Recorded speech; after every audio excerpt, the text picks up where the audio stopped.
एक बार भगवान बुद्ध के पास उनके एक शिष्य आते हैं और उनसे कहते हैं, हे प्रभु, मुझे ध्यान करते बहुत समय हुआ, परंतु मैं ध्यान में उस लक्ष्य को प्राप्त नहीं कर पा रहा हूं जो मैं चाहता हूं। आप बताएं कि मैं क्या करूं। भगवान बुद्ध उत्तर देते हैं, क्योंकि उस लक्ष्य को तुम जानते हो कि वह क्या होगा, कैसा होगा। उसके लिए तुम योजनाएं बना सकते हो, उसके लिए तुम कठिन परिश्रम कर सकते हो, परंतु ध्यान एक अलग ही प्रक्रिया है। यह सांसारिक नहीं, यह आंतरिक है। इसे पाने के लिए ना तो तुम कोई योजना बना सकते हो, न ही कोई प्रयत्न कर सकते हो। बुद्ध कहते हैं, जिस प्रकार सभी लोग संसार में सांसारिक चीजों को पाने के लिए प्रयत्न करते हैं, उसी प्रकार तुम ध्यान को प्राप्त करने का प्रयत्न कर रहे हो, जो कि इससे बिल्कुल अलग है। क्या तुम जानते हो कि ध्यान में अंतिम लक्ष्य क्या होगा? नहीं, तुम अपने दिमाग के अंदर उस चीज को सोच ही नहीं सकते जो ध्यान का अंतिम लक्ष्य होगा। तो फिर कैसे तुम उस चीज को सोचकर प्राप्त कर सकते हो?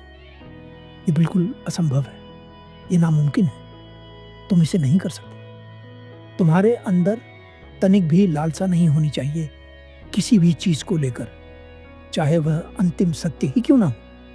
अगर तुम ध्यान के दौरान अंतिम सत्य को ही लक्ष्य बनाकर चलते हो तो तुम उसे नहीं पा सकते, क्योंकि अंतिम सत्य के बारे में तुम कुछ जानते ही नहीं।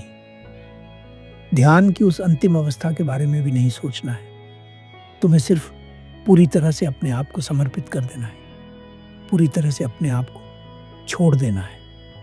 जिस समय तुम ध्यान करो उस समय तुम्हारे लिए कोई भी चीज आवश्यक नहीं होनी चाहिए, यहां तक कि मैं भी नहीं, यहां तक कि तुम्हारी वह अंतिम अवस्था भी नहीं जिसे तुम पाना चाहते हो। तब तुम सच्चे ध्यान की अवस्था में पहुंचोगे।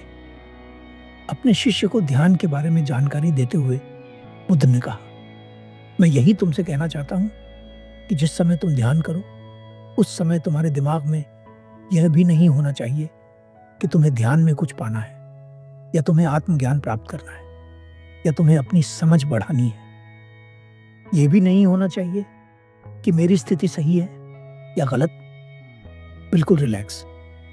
तुम देखोगे कि जिस तरह रबर के अंदर कोई खिंचाव होता है, उसी तरह दिमाग के अंदर भी खिंचाव होता है। जैसे जैसे तुम अपने आप को ढीला छोड़ते जाओगे, वैसे वैसे तुम्हारा ध्यान गहरा होता जाएगा और वह अवस्था घट जाएगी जो वास्तविक रूप में घटित होनी चाहिए।